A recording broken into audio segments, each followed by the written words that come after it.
two that stand out are the height and reach advantage for Leo Santa Cruz. The question is, will he use them? He can use them, and he has fought from long range and done well, but sometimes he's tempted to get inside and brawl. And the rules for the two championship encounters: there is no standing 8 count, no 3 knockdown rule. The referee or doctor can stop the fight. A fighter cannot be saved by the bell in any round. If an accidental foul causes a fight to end within 4 rounds, it's a no decision. After 4 rounds, they go to the scorecards for a technical decision. Let's go to Jimmy Lennon Jr. to kick things off. Ladies and gentlemen, a very good evening to you and welcome to the StubHub Center here in Carson, California. As we have a big night of action coming away, and it's all brought to you by Golden Boy Promotions and Showtime. Sponsored by Corona, La Cerveza Más Fina, and AT&T, the nation's fastest and now most reliable 4G LTE network. This bout is sanctioned by the WBC, President Jose Sulaiman, Supervisor Rudy Tellez. Introducing our 3 judges scoring this bout from ringside: from Villa Park, California, Max DeLuca; from Huntington Beach, California, Dr. James Jenkin; and from Tijuana, Baja California, Mexico, Juan Carlos Pelayo. And our third man to the ring, he'll be giving instructions after the introductions, Dr. Lou Moret. All right, fans, here we go. 12 rounds of boxing for the WBC Super Bantamweight Championship of the World. Introducing to you first the challenger. On my right, fighting out of the red corner, wearing black trunks, fighting out of Los Angeles, California, by way of Huetamo, Michoacan, Mexico. He weighed in at 121 3/4 pounds. He is undefeated in his campaign in the ring with a record of 24 wins, no losses, 1 draw, with 14 wins coming by way of knockout. Ranked the WBC #1 contender. Ladies and gentlemen, here is the undefeated former IBF Bantamweight Champion of the World, Leo Terremoto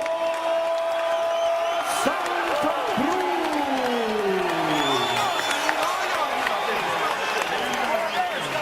And his opponent across the ring, the defending world champion on my left, fighting out of the blue corner, wearing black and white trunks, hailing from Guadalajara, Jalisco, Mexico. His weight 121 pounds, his record 37 wins, 2 losses and 1 draw, with 21 wins coming by way of knockout. Tonight, he is making the first defense of his title. Ladies and gentlemen, here is the WBC Super Bantamweight Champion of the World, introducing Victor Vikingo Terraza.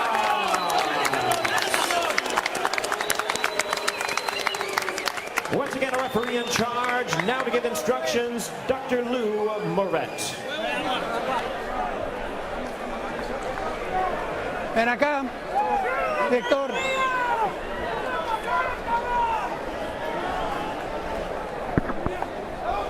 Ya les di la regla en 2-1, era una buena pelea. Va a su esquina y espera la campana. Buena suerte. Good luck. In a venue that has housed 2 of the most memorable 122-pound title fights of all time, Rafael Marquez versus Israel Vasquez, 1 and 3. It's Victor Terrazas putting his 122-pound belt on the line against the fast-rising Leo Santa Cruz, looking for his 2nd world title in as many weight classes. It should be a barn burner, the bell, and we are underway with Terrazas in the black and white, Santa Cruz in the black with red, green, and white. And immediately Terrazas looking to establish the jab through the high guard of Santa Cruz.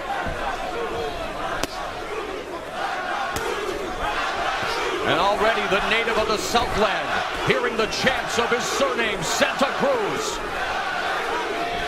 Terrazas understood that he was coming to Santa Cruz's home area to fight, but he felt his Mexican heritage would have some folks here rooting for him, and he also said, I want to make a mark in America, so I'm willing to go there. Nice right hand by Terrazas, so he's starting off with a big punch. A nice counter right hand by Santa Cruz, the right uppercut as well, connects by the champion Terrazas. Santa Cruz going to the body, working the right hand to the body. So already, lots of action in close, Paulie. What a surprise. Yeah, shot.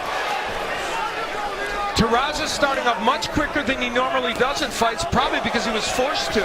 And Terrazas, second time he gets hit with a right hand on the way out, he's got to stop pulling out on the way out because he's a shorter man. So if he steps straight back on his way out after he throws punches, Santa Cruz can time him with those straight right hands. It's all about Santa Cruz controlling his last 6 fights. His 32 landed punches per round and 97 thrown per round are tops among all active championship caliber fighters. His 29 power punches landed, 62 thrown are also tops. So you're seeing one of the best in Leo Santa Cruz in what should be his most formidable test to date against the veteran, his compatriot, Victor Terrazas.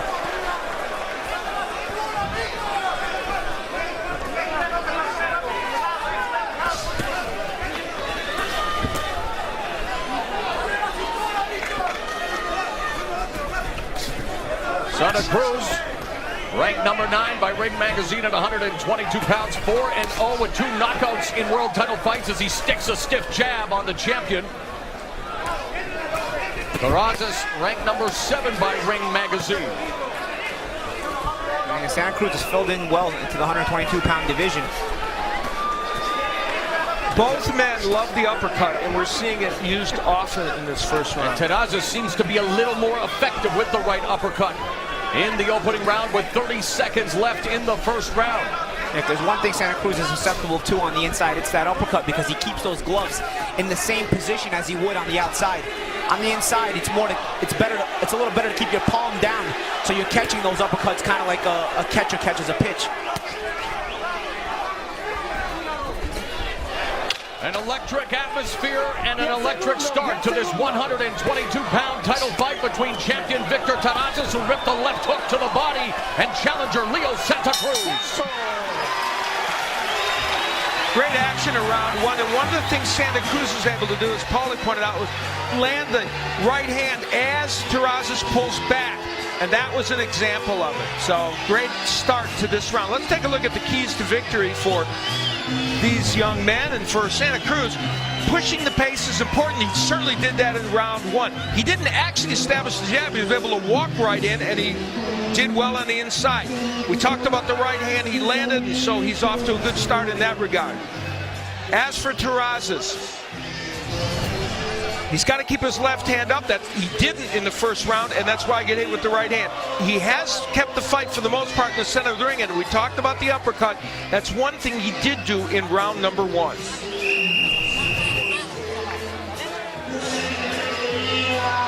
Terrazas, the veteran, has the edge in experience, completing his 234th round as a professional, while Santa Cruz just finished his 131st round as a professional prize fighter. The bell in round 2 underway, and immediately Santa Cruz mixing it up, going upstairs with a right hand before attacking the body, and slips the jab through the guard. And a typical fast start by Leo Santa Cruz in the first round. He gets right to work.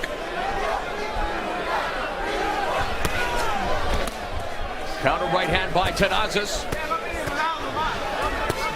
Santa Cruz has made this an inside fight, and you know that does help Terrazas a little bit, and there's that uppercut by Terrazas. And they exchange uppercuts.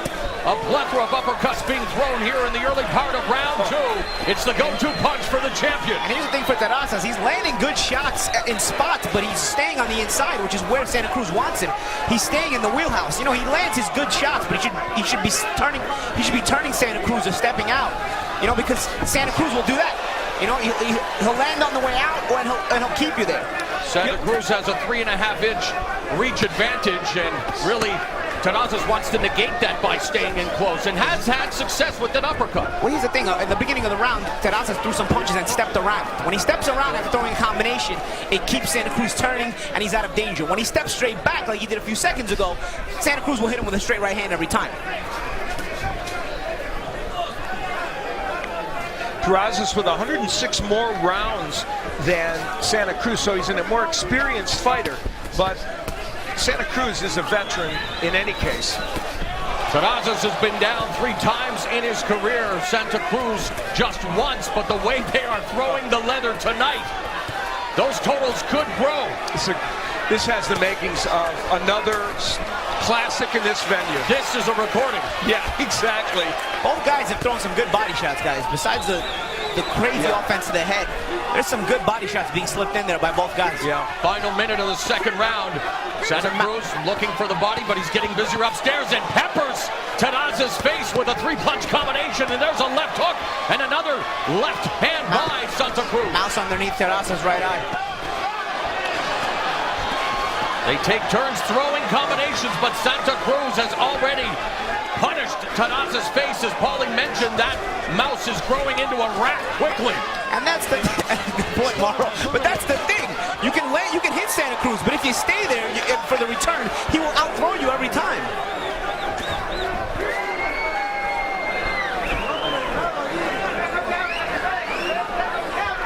When you expect a wave of offense like you know you're going to get from Santa Cruz, Paulie, what is the best strategy as we will go into the final 5 seconds? I'll get your thoughts into round 3 as it continues to be a scintillating affair here between Santa Cruz and Terrazas. Terrazas has used the uppercut effectively after that great body work. That one landed, but he has not been as consistent as he would like with the numbers of punches. And Santa Cruz on the inside lands a couple of very good left hands, and those might have been part of what created the mouse underneath the right eye of Terrazas.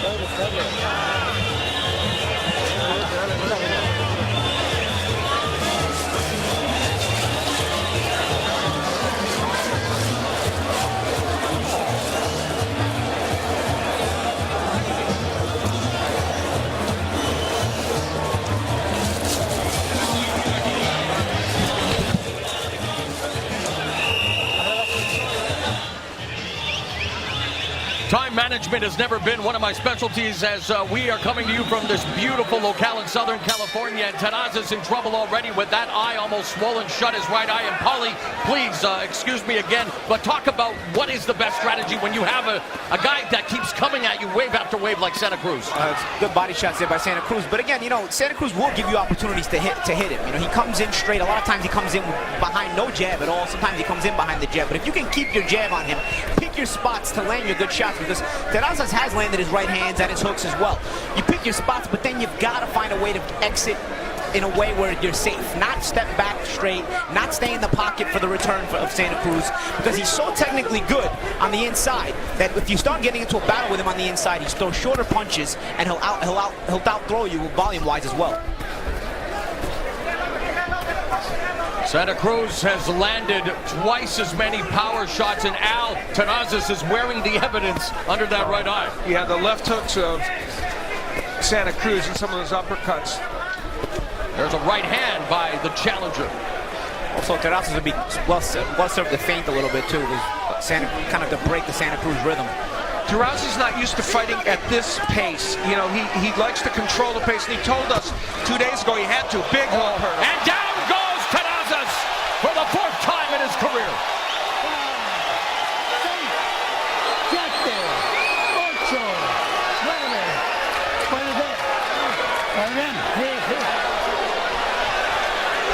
And immediately Santa Cruz goes back on the attack, landing withering body shots.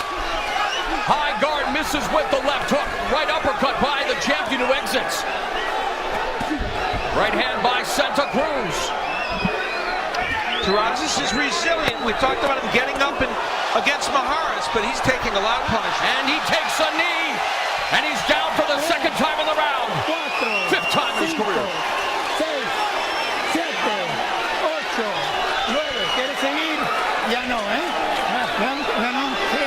Santa Cruz has steamrolled his way to a 2nd world championship.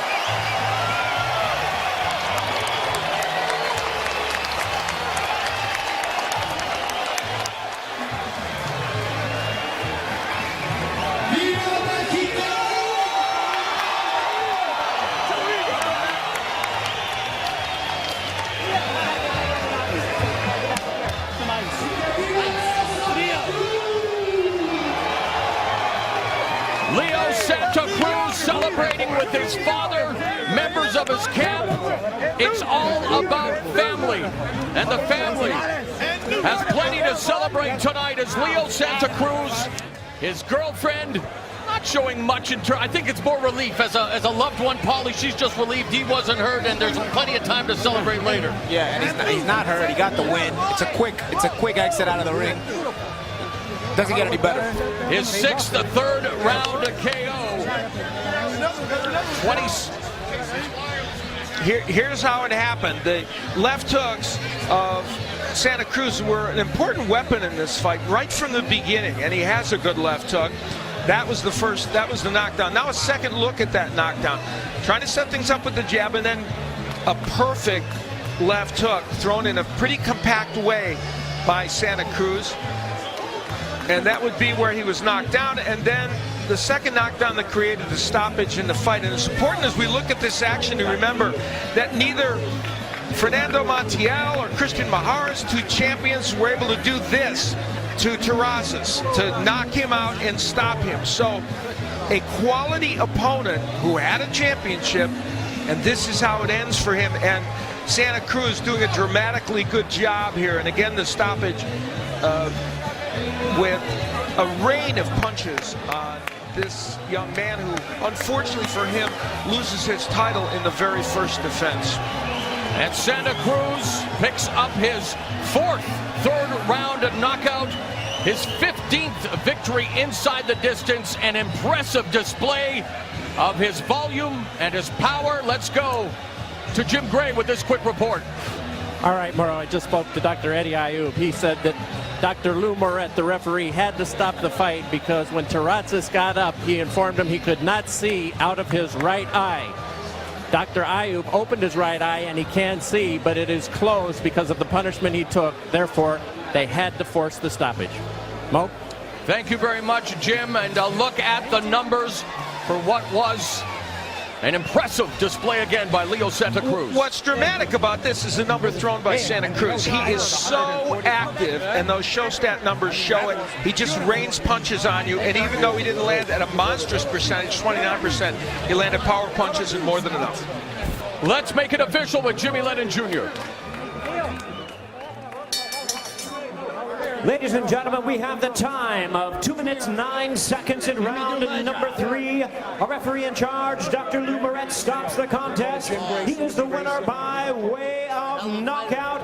He is the new WBC Super Bantamweight Champion of the World, Leo Terremoto Santa Cruz.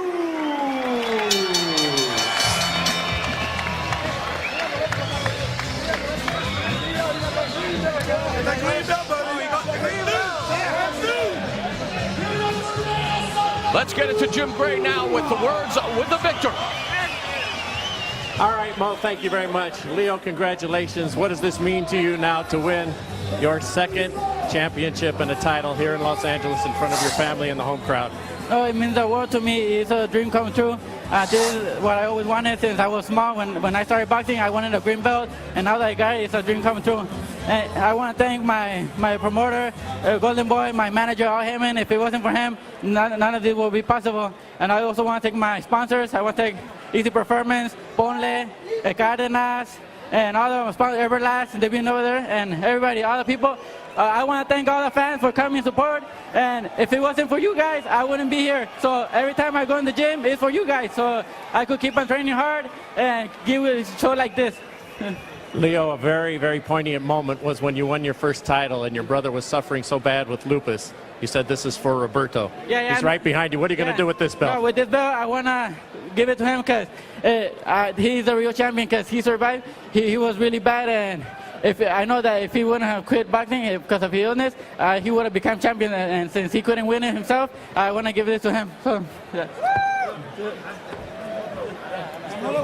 2 belts now for your brother. How did you manage to win this thing tonight against Terrazas, who came in with so much more experience than you, 106 more rounds, and a really, really tough fighter?